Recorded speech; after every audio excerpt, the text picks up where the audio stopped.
Brad Riddell and Jalin Turner in the UFC lightweight division.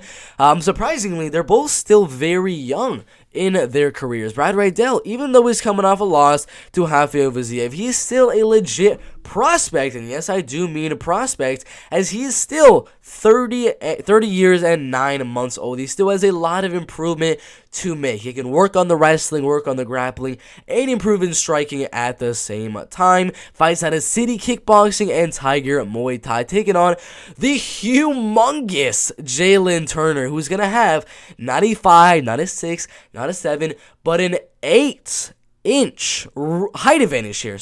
8-inch height advantage over Brad Riddell, also with a 4-inch reach advantage over Brad Riddell. I mean, I'm not even joking. This dude is huge, man, and he's legit. He went out there, looked very, very good, knocking out Joshua Kulipao, knocking out Callum Potter, Max Mustaki right there. Did lose to Vicente Luque by knockout and Matt Frivola, but I mean, come on, it was Vicente Luque on UFC 229. Then it was Matt Frivola, which he was a little bit too inexperienced at the time for.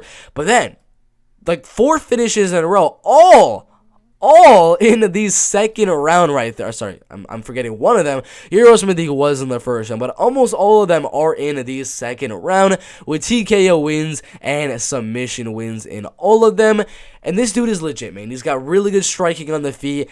Probably like, in terms of like skill and technique and things like that, right, that was a little bit better, but with the height, with the frame of Jalin Turner, is just absolutely insane.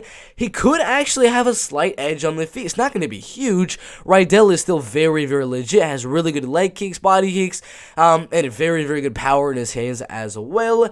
But I think Jalin Turner's height and reach is going to play a huge factor here with the much smaller Brad Riddell. Brad's going to have to come forward and pressure Jalin. He's going to have to close the distance to land his strikes. And when he does so, Jalin Turner is gonna kind of change levels, get down, and land the takedowns on Brad Riddell. Not a lot of people think of Jalin Turner as like a wrestler, grappler type of guy, but he definitely has the edge here against Brad Riddell. Striking-wise, I see it being a pretty 50-50 match, but he's got the grappling as well to fall back on in this fight.